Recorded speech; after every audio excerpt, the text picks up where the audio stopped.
النار هو العذاب العليم آمنت بالله صدق الله العظيم وقال الله تبارك وتعالى في شان حق حبيبه مخبرا وعامرا إن الله وملائكته يصلون على النبي يا أيها الذين آمنوا صلوا عليه وسلموا تسليما الصلاة والسلام عليك يا سيدي يا رسول الله وعلى آلك وأصحابك يا سيدي يا حبيب الله الصلاة والسلام عليك يا سيدي يا رسول الله وعلى آلك وأصحابك يا سيدي يا رحمة للعالمين۔ اس خالق کائنات کا لاکھ لاکھ شکر ہے کہ اس مالک ارض و سما نے ہم سب کو آقا نامدار مدنی تاجدار حضرت محمد مصطفیٰ صلی اللہ علیہ وآلہ وسلم کا امتی بنایا اور ہم بطور مسلمان زندگی گزار رہے ہیں۔ آج ہم محترم قاضی ذوالفقار صاحب، قاضی عبدالغفار اور قاضی عبدالغفور صاحب کی والدہ محترمہ کے نماز جنازہ میں شرکت کر رہے ہیں۔ اللہ کریم کی بارگاہ میں دعا ہے کہ اللہ کریم جو بھی لوگ دور و نزدیک سے آئے ان کی اس کاوش کو اپنی بارگاہ میں شرف قبولیت عطا فرمائے اور قدم قدم پر اللہ رب العزت نیکیاں عطا فرمائے اور ان نیکیوں کے وسیلے سے خالق کائنات ہماری پھوپھی جان کی بخشش و مغفرت فرمائے۔ سامعین عزیز وقار، محترمہ پھوپھی جان نے زندگی کا ایک عرصہ کجلانی کے مقام پر گزارا اور زندگی کا دوسرا بڑا حصہ انہوں نے آگ کے اس گاؤں یعنی سالیہ میں گزارا، اور جب موت کا وقت آیا تو ان کو اس موت کے سامنے لبیک کہنا پڑا، کیونکہ یہ قدرت کا قانون ہے کہ فَإِذَا جَاءَ أَجَلُهُمْ لَا يَسْتَأْخِرُونَ سَاعَةً وَلَا يَسْتَقْدِمُونَ، کہ جب مقررہ میعاد آ گئی، جب اجل کا وقت آ گیا تو اس میں ایک لمحہ نہ ہی کم ہو سکتا ہے اور نہ زیادہ ہو سکتا ہے۔ یہ دنیا کی حقیقت ہے، اور دنیا کی حقیقت کے متعلق میرے آقا نے فرمایا، حضرت عبداللہ بن عمر فرماتے ہیں کہ آقا نامدار مدنی تاجدار حضرت محمد مصطفیٰ صلی اللہ علیہ وسلم نے میرے کندھوں کو پکڑا اور فرمایا کن فی الدنیا کأنک غریب او عابر السبیل۔ اے عبداللہ بن عمر، دنیا میں اس طرح رہو جس طرح کہ ایک مسافر ہوتا ہے، ایک اجنبی ہوتا ہے، کیونکہ مسافر اور اجنبی یہ جہاں بھی جاتے ہیں انہیں کوئی غرض نہیں ہوتی، تھوڑی دیر کے لیے قیام کرتے ہیں اور چلے جاتے ہیں۔ اسی وجہ سے میرے آقا نے فرمایا کن فی الدنیا کأنک غریب او عابر السبیل، کہ دنیا میں اس طرح رہو کہ جس طرح ایک مسافر ہوتا ہے اور ایک اجنبی ہوتا ہے۔ اور وہی عبداللہ بن سلام فرمایا کرتے تھے، لوگوں جب صبح ہو جائے تو شام کا انتظار نہ کیا کرو، اور جب شام ہو جائے تو صبح کا انتظار نہ کیا کرو۔ یہ دنیا کی زندگی، جس زندگی پر ہمیں بڑا فخر ہے، ہمیں بڑا ناز ہے، یہ دنیا کی زندگی ختم ہونے والی ہے۔ اس کے بعد ہمارا جو واسطہ پڑنا ہے وہ قبر کی زندگی کے ساتھ ہے، جس کے متعلق حدیث مبارکہ میں آتا ہے، مشکات شریف کی حدیث ہے کہ خلیفہ ثالث حضرت عثمان جب قبرستان کے قریب سے گزرتے تو رونا شروع کر دیتے، یہاں تک کہ آپ کی داڑھی مبارک آنسو سے تر ہو جاتی۔ میرے نبی کے صحابہ عرض کرتے ہیں، اے امیر المومنین، آپ کے سامنے جہنم کا تذکرہ ہوتا ہے، عذاب الہی کا تذکرہ ہوتا ہے، لیکن آپ روتے نہیں، قبرستان کے قریب سے گزرتے ہیں تو کیوں روتے ہیں؟ تو حضرت عثمان نے فرمایا کہ میں نے آقا نامدار مدنی تاجدار سرحیل انبیاء صلی اللہ علیہ وسلم کو فرماتے ہوئے سنا تھا کہ یہ قبر آخرت کی منازل میں سے پہلی منزل ہے، جس کی یہ منزل آسان ہو گئی اس کے سارے کام آسان ہو گئے، اور جس کی یہ منزل مشکل ہو گئی اس کے اگلے آنے والے کام بھی مشکل ہو گئے۔ اور دوسری حدیث میں میرے آقا نے فرمایا القبر روضۃ من ریاض الجنہ او خفرۃ من خفر النیران۔ میرے آقا نے فرمایا یہ قبر اس کو معمولی نہ سمجھو، میرے آقا نے فرمایا یہ قبر یا تو جنت کی کیاریوں میں سے کیاری بن جاتی ہے یا جہنم کے گڑھوں میں سے گڑھا بن جاتی ہے۔ کیا مطلب؟ کہ جس نے رب کو راضی کیا اس کی قبر جنت کے گڑھوں میں جنت کی کیاریوں میں سے ایک کیاری بن جاتی ہے، اور جس نے رب کو ناراض کیا میرے آقا نے فرمایا اس کی قبر جہنم کے گڑھوں میں سے ایک گڑھا بن جاتی ہے۔ تو کوشش کرنی چاہیے۔ اب قبر جنت کی کیاری کس طرح بنے گی؟ جب ہم رب کو راضی کریں گے، جب ہم رب کے سامنے جھکیں گے، اللہ کے حقوق بھی ادا کریں گے اور مخلوق خدا کے حقوق بھی ادا کریں گے۔ آقا علیہ الصلوۃ والسلام نے ایک مرتبہ صحابہ سے پوچھا ہے میرے صحابہ سب سے زیادہ غریب کون ہے؟ تو صحابہ نے عرض کی یا رسول اللہ غریب تو وہ ہے کہ جس کے پاس مال نہیں، دولت نہیں، سونا چاندی نہیں۔ تو میرے آقا نے فرمایا غریب وہ نہیں ہے، قیامت کا دن ہوگا، ایک شخص آئے گا اس کے نامہ اعمال میں حج ہوں گے، عمرے ہوں گے، نمازیں ہوں گی، تہجد ہوگی، لیکن اس کے حقدار آئیں گے،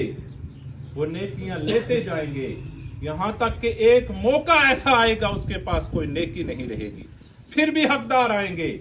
تو پھر جو حقداروں کے گناہ ہوں گے وہ اس کے پلڑے میں ڈالے جائیں گے، بالآخر وہ جس کے پاس نیکیوں کا خزانہ تھا وہ جہنم میں چلا جائے گا۔ اور میرے آقا نے فرمایا سب سے زیادہ غریب وہ شخص ہوگا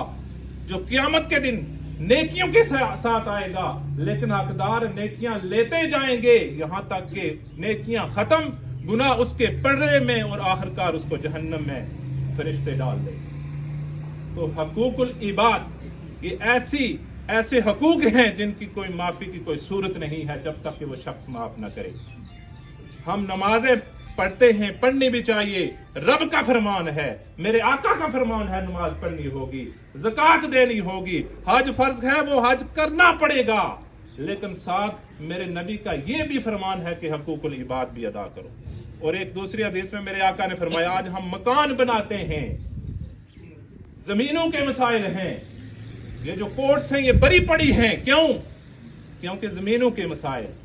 وقت پر تقسیم نہیں ہوتے، بعد میں مسائل بن جاتے ہیں۔ میرے آقا نے فرمایا من اظلم شیئا من الارض طوق لہ سبع من اردین۔ میرے آقا نے فرمایا جس نے ایک بالشت نہیں بلکہ تھوڑی سی زمین، شیئن کا لفظ استعمال ہوا، اور جب حدیث میں ذکر ہوتا ہے بالشت کا جسے ہم گٹھ کہتے ہیں اس کے لیے شبرن کا لفظ استعمال ہوتا ہے۔ تو میرے آقا نے فرمایا ذرا سی بھی زمین کسی نے اگر ناجائز قبضہ کیا تو قیامت کے دن اسے 7 زمینوں کے اندر دسایا جائے گا۔ تو کہنے کا مطلب یہ ہے کہ ہم رب کو بھی راضی کریں اور بندوں کے حقوق بھی ادا کریں۔ اللہ کریم ہم سب کو عمل کی توفیق عطا فرمائے۔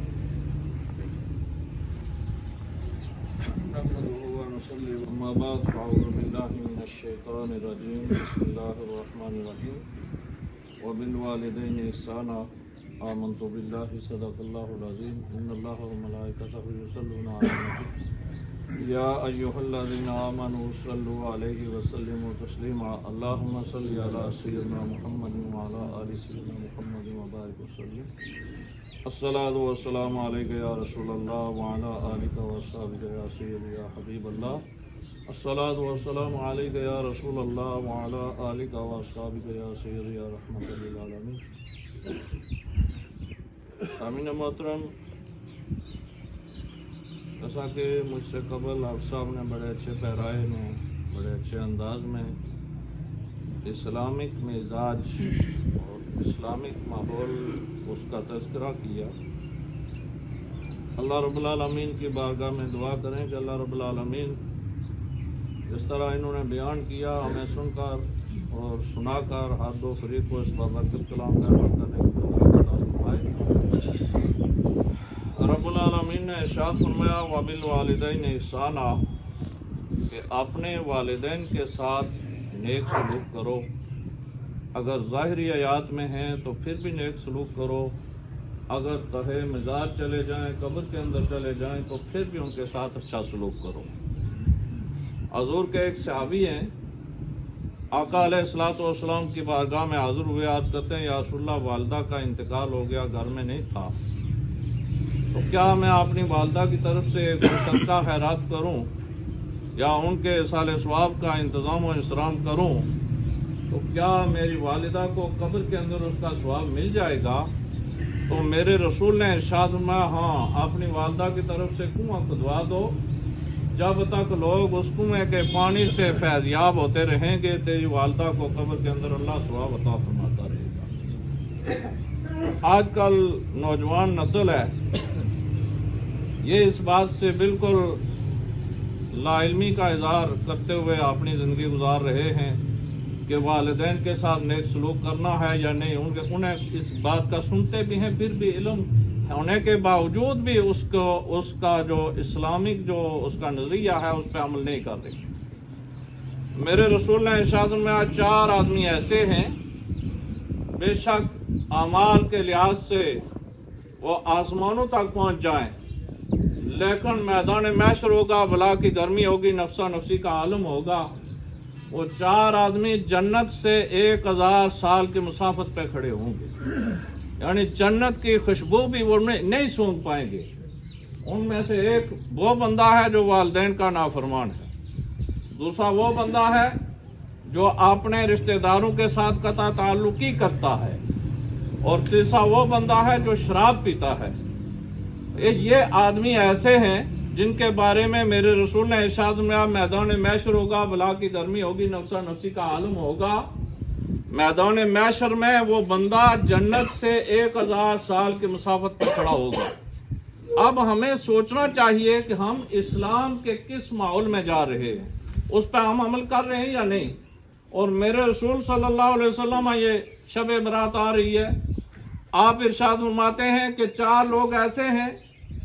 کچھ لوگ ایسے ہیں جن کی اس رات کو بھی بخشش و مغفرت نہیں ہوتی ہے، ان میں سے ایک والدین کا نافرمان بھی ہے، جادوگر ہے۔ یہ عام ماحول چل رہا ہے، کسی کو اگر نیچا دکھانا ہو تو اس پہ تعویذ کروا دیے جاتے ہیں،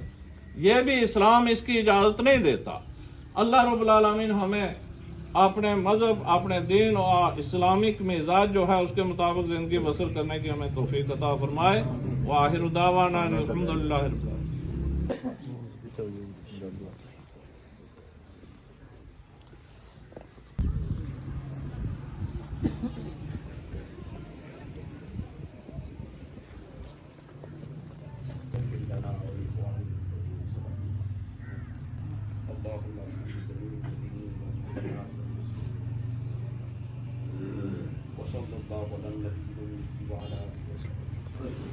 پڑھیے لا الہ الا اللہ، پڑھیے لا الہ الا اللہ، یا محمد پاک رسول اللہ، یا محمد پاک رسول اللہ، یا محمد سرور صلی علی،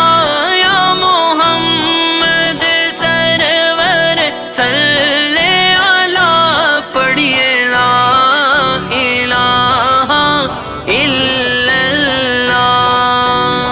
اے دنیا مسافر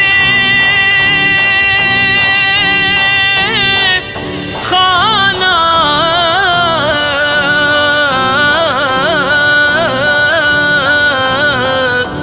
تے کوئی آوے کوئی جاوے،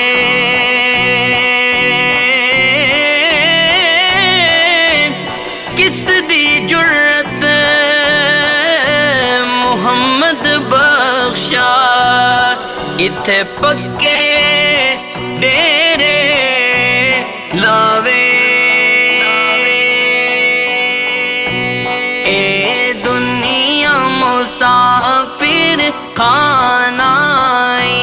اے دنیا مسافر خانہ، ایک ایک آئے ایک نے جان آئی، ایک